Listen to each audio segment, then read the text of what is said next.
April 9, 1483. The King of England is dead. Edward IV, 40 years old, powerful, healthy a month earlier, now gone after a sudden illness no doctor could name. His son is 12.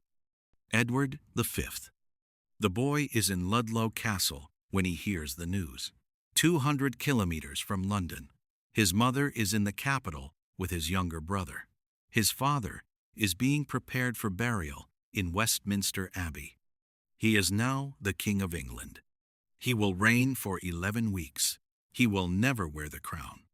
11 weeks later, he and his 9-year-old brother are sent to the Tower of London for their own protection.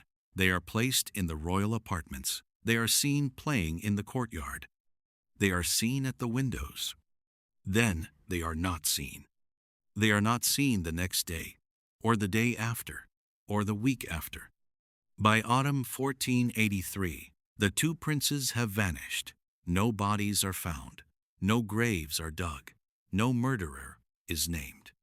Their uncle, the man who promised to protect them, is crowned King Richard III. For 540 years, England has tried to answer one question. What happened in those rooms? This is the case of the princes in the tower.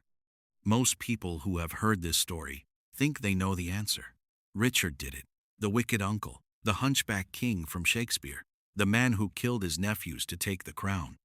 But that version is a story written by the people who replaced him, written after Richard was dead, written by historians employed by the Tudor dynasty, whose entire claim to the throne depended on Richard being a monster. The truth is that nobody alive in 1483 saw the boys die. Nobody admitted to killing them. Nobody confessed. Nobody was ever charged. The bodies were never found. What happened in those rooms is one of the most carefully erased crimes in human history. And what we are going to do in the next 30 minutes is walk through it minute by minute. From the hour Edward IV died to the moment those boys were last seen alive. From the bones found in a staircase nearly 200 years later to the discovery in the National Archives in 2024 that may finally tell us where their bodies went. This is not the version you read in school. This is the version the Tudors did not want you to know.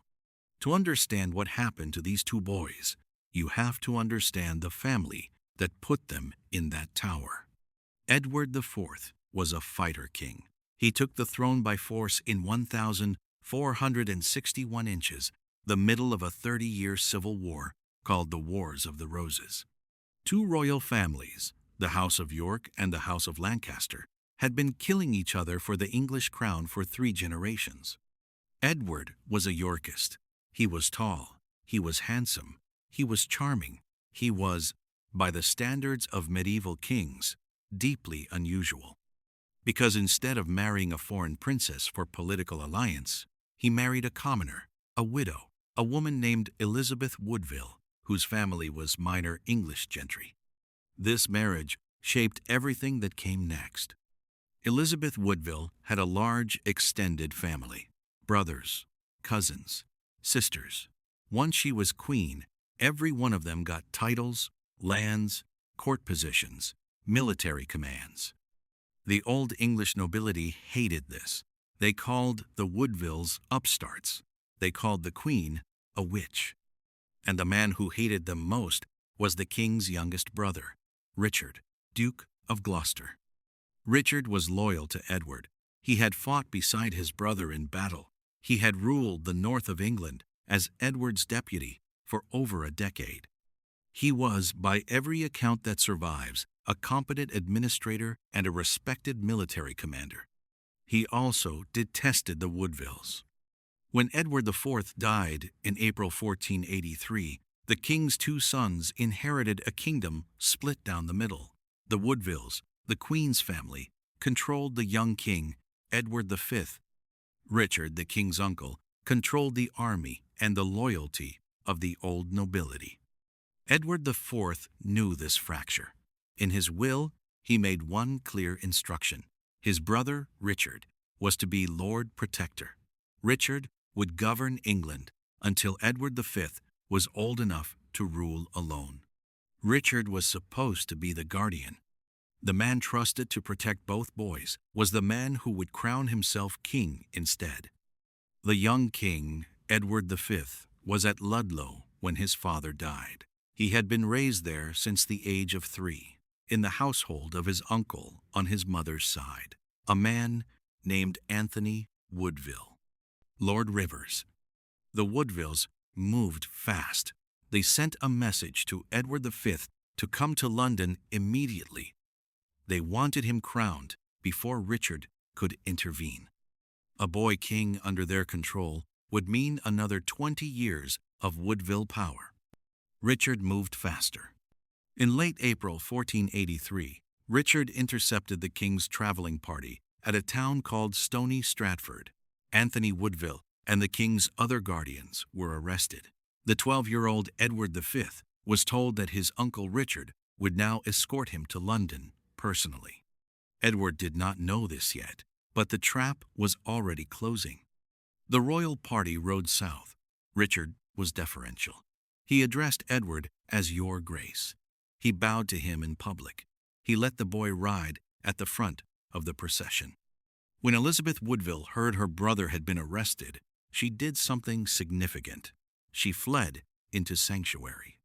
She took her younger son, the 9-year-old Richard of Shrewsbury, Duke of York, and her 5 daughters, and locked herself inside Westminster Abbey. She knew something was wrong. She was not wrong. On May 4, 1483, Edward V arrived in London. He was lodged in the Bishop of London's palace. Richard was named Lord Protector by the council, exactly as Edward IV's will had specified. Plans were made for the coronation, June 22, 1483. Then, on June 13, everything changed. There was a council meeting in the Tower of London. Richard accused one of the most senior nobles in England, a man named William Hastings, of plotting against him. Hastings was dragged out of the meeting and beheaded on the spot. No trial, no appeal, just an executioner with an axe in the courtyard of the tower. The message was sent. Richard was no longer protecting anyone. Richard was acting.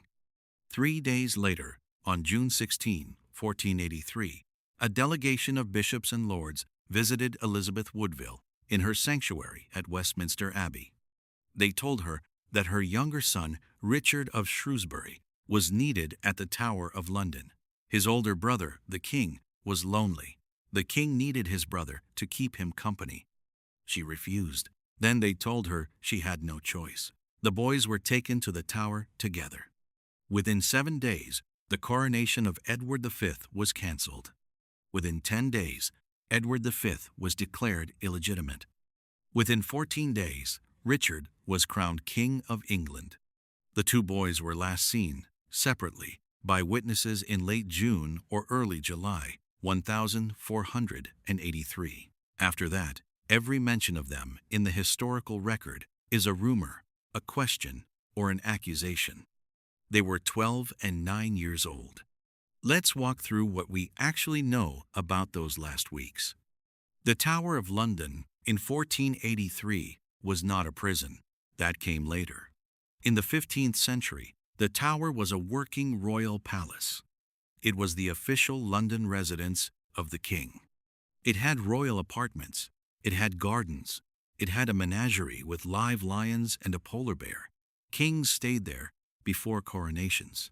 The royal jewels were kept there. When the boys were sent to the Tower, this was, on its surface, completely normal. Edward V had been preparing for his coronation. The Tower was where kings traditionally spent the night before being crowned at Westminster Abbey. Nothing about it should have been alarming, until the coronation was cancelled. In the days after the cancellation, multiple witnesses reported seeing the 2 boys. They were observed at the windows of the Tower. They were seen playing in the inner courtyard. A French chronicler named Dominic Mancini, who was in London at the time and writing dispatches back to France, reported that the boys were withdrawn deeper and deeper into the Tower in early July 1483. His exact words. He wrote that Edward V was withdrawn into the inner apartments of the tower proper with his brother, and after they had been seen in fewer and fewer places, day by day, finally they ceased to appear altogether. Ceased to appear. That phrase, that is the moment. After early July 1483, no living witness described seeing either boy alive. A doctor named John Argentine had been treating Edward V for an unspecified illness. According to Mancini, Argentine was the last medical professional permitted to see him. Argentine reported that Edward, like a victim prepared for sacrifice, sought remission of his sins by daily confession because he believed that death was facing him. The 12-year-old king believed he was about to die. 2 months later, in early September 1483, rumors began circulating in London that the boys had been murdered. The rumors were not from sources hostile to Richard. The rumors came from inside London itself, from people who had been seeing the boys at the windows and were now no longer seeing them. In October 1483, a major rebellion broke out against Richard III. The rebellion was led by the Duke of Buckingham, a former ally. According to the historian Maurice Keene, the rebellion's original goal was to rescue the princes from the tower. Then, partway through the planning, the goal changed. Suddenly, the rebels were not trying to rescue the princes anymore. They were trying to put a different man on the throne entirely, a distant Lancastrian claimant named Henry Tudor. Why did the goal change? Historian Keene's interpretation is brutal in its simplicity. The Duke of Buckingham, who had been close to Richard, who had access to the tower, knew something the public did not. Buckingham knew the princes were already dead. There was no one left to rescue. By the end of 1483, every European court was talking about the disappearance. The French chancellor gave a speech to the French Parliament in early 1484. He referred to Richard III in the speech and said openly that the new King of England had murdered his nephews. The French were not on Richard's side, so they had reason to defame him. But they had no reason to invent a specific accusation that other European courts could disprove. The French had spies in London. They were saying what their spies were telling them. What were the spies telling them? Nobody knows for certain. The historical record has a hole in it, a deliberate hole. The boys were there. Then they were not. Nobody confessed. Nobody was charged. No bodies were buried. For 200 years, the case sat there, frozen, a medieval mystery slowly being absorbed into legend. Then, in 1674, something happened in the Tower of London that changed everything. In 1674, workmen were demolishing a staircase in the White Tower. The staircase led down from the royal apartments to the chapel of St. John. They were tearing it apart to install a new one. About 3 meters underneath the original stone steps, the workmen found a wooden chest. Inside the chest were 2 human skeletons. The bones were small, children's bones. One skeleton was larger than the other. They appeared to have been roughly buried, possibly in haste, possibly disturbed. The discovery was reported to King Charles II. Charles ordered the bones to be examined. The examiners concluded that the skeletons were of 2 boys, aged approximately 10 and 12 years old. The exact age range of the missing princes. Charles II ordered the bones to be placed in a marble urn and entombed at Westminster Abbey, where they remain today. The inscription on the urn names them as Edward V and Richard, Duke of York. But here is the thing. Nobody in 1674 had any way to confirm those bones were actually the princes. The dating methods did not exist. The DNA testing did not exist. The bones might have been Roman, from when the tower was a Roman fortification. They might have been from any of the dozens of other people who died in the tower over the centuries. There was no proof. In 1933, the urn was opened. The bones were examined again, this time by professional medical examiners. They confirmed the bones were of two children, roughly the right age range. But they could not confirm the sex of either child. They could not determine when the children had died. They could only confirm that two children had been buried under that staircase sometime in the past, and that the bones were broken in ways consistent with violent death.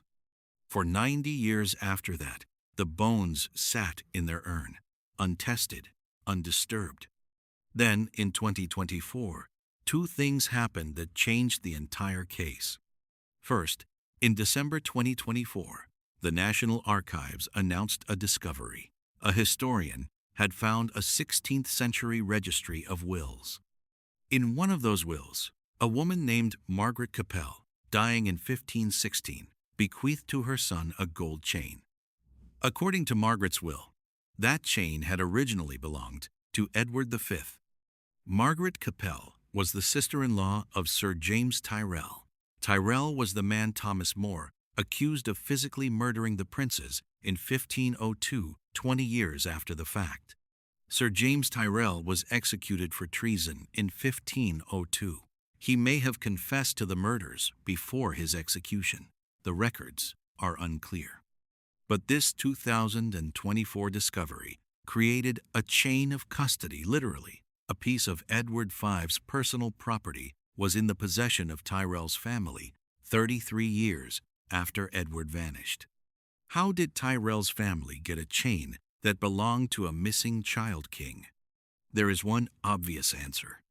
Second, in 2025, the work of Dr. John Ashdown Hill, a historian who had previously identified the DNA of Richard III, was published posthumously. Dr. Ashdown Hill had spent years tracing the female line of descent from the prince's mother, Elizabeth Woodville. He traced it forward through 500 years of history, generation by generation. And he found her, a living woman, an opera singer named Elizabeth Roberts, a direct female line descendant of the boy's mother, carrying the same mitochondrial DNA the princes would have carried. For the first time in 500 years, there was a way to test the bones in Westminster Abbey. There was a living person whose DNA could either confirm or eliminate the identification. The English government has not yet authorized the testing. Westminster Abbey is reluctant to allow the bones to be exhumed. The royal family has historically opposed any testing of the urn. But the option now exists. The science is there. The DNA reference is there. The chain of custody from 2024 is there. We may be one decision away from finally answering the 540-year-old question. Now here is where the story gets stranger. Because in 1487, 4 years after the boys disappeared, a young man arrived in Ireland claiming to be Edward V. He was crowned King Edward in Dublin Cathedral. A combined army of English and Irish nobles raised troops to put him on the English throne. The army invaded England. They were defeated at the Battle of Stoke in 1487. The young man was captured. The Tudor government, now ruled by Henry VII, declared that the young man was an impostor. They said his real name was Lambert Simnel. They said he was the 10-year-old son of an Oxford carpenter. They said he had been groomed by Yorkist nobles to pretend to be a prince. Henry VII spared the boy's life. He did something unusual. He gave the boy a job in the royal kitchens. The supposed pretender king became a turnspit. Years later, he was promoted to royal falconer. He lived out his life in the royal household. The Tudor account says this was a kind gesture, a merciful king sparing a manipulated child. But there is another reading. You do not give a job in your own kitchens to a boy you genuinely believe was sent to overthrow you. You execute him. The standard medieval response to a defeated pretender was death.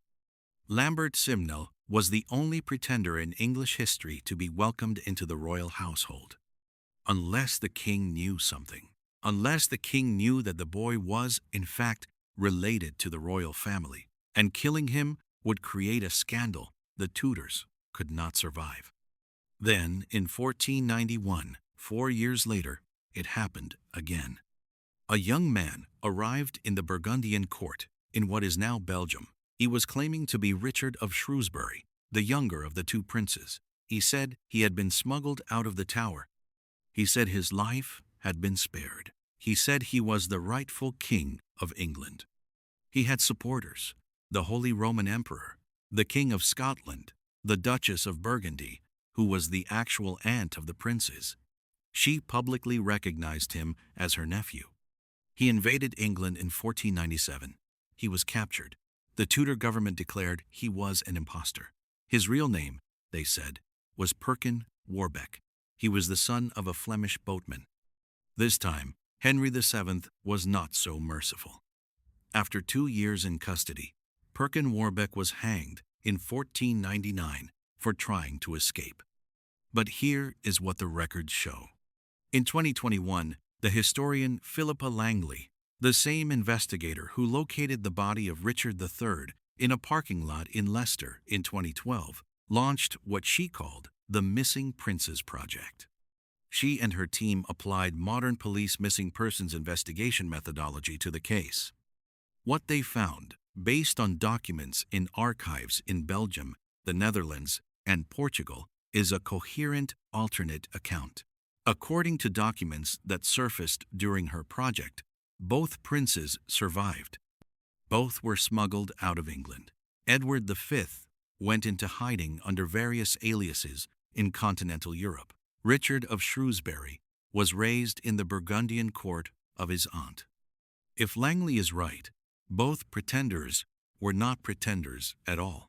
The Lambert Simnel, who became a kitchen boy, was Edward V himself, kept alive by a Tudor king who could not afford to kill him. The Perkin Warbeck, who was hanged in 1499, was the actual Prince Richard of Shrewsbury, hanged by the Tudor king who replaced his family on the throne. 3 of Langley's own researchers have publicly distanced themselves from her conclusions. They argue the documents are open to multiple interpretations. The mainstream historical consensus still holds that Richard III had the princes killed in the summer of 1483. But the Langley investigation has done one thing the mainstream cannot ignore. It has reopened the case. It has put fresh evidence on the table. The bones in Westminster Abbey have not been tested. The chain in the National Archives has not been forensically dated. Both princes might still be in unmarked graves in continental Europe. The mystery is not closed. It is wide open. Here is the part of this story that nobody wants to say out loud. In 1485, 2 years after the princes disappeared, Henry Tudor invaded England. He defeated Richard III at the Battle of Bosworth Field. Richard was killed in the fighting. Henry was crowned Henry VII. Henry VII married Elizabeth of York. She was the older sister of the missing princes. She was the only surviving claimant from the senior Yorkist line. By marrying her, Henry combined the Tudor and Yorkist claims into a single dynasty. The Wars of the Roses were over. The Tudor dynasty had begun. Every English monarch since 1485 descends from this marriage: Henry VIII, Elizabeth I, the Stuarts, the Hanoverians, the Windsors, King Charles III on the throne today. All of them descend from a marriage that could only happen because the 2 boys vanished. If Edward V had lived, he would have been king. His sister would never have inherited her claim. The Tudor dynasty would never have existed. The current royal family would not be the current royal family. This is the silent inheritance, the thing nobody at Westminster Abbey wants to test. Because if those bones in the urn are confirmed as the princes, Britain has to reckon with the fact that its entire modern monarchy was founded on a child murder. And if those bones are confirmed as not being the princes, Britain has to reckon with the fact that the boys may have lived, that 2 pretenders were probably real claimants, and that a Tudor king hanged the rightful king of England in 1499, there is no version of the truth that is comfortable. There is only a marble urn in Westminster Abbey, untested, holding the bones of 2 children, and a 15th-century chain in the National Archives, and a living opera singer in London whose DNA could end the question. The question has been waiting for 540 years. So here is the question I want to leave you with. If you were the person in charge, would you authorize the DNA test? Knowing it might prove the bones are the princes, and that Britain's entire modern monarchy was built on a child murder. Or knowing it might prove the bones are not the princes, and that the actual heirs were hunted down and executed in continental Europe by a Tudor king who knew exactly who they were. Some questions the people in power decide are better left unanswered. This one might be the oldest. If you found this case as haunting as I did, hit subscribe. New dark histories every week. The next case is darker. America's first serial killer. The hotel he built specifically to murder strangers during the World's Fair. I will see you there.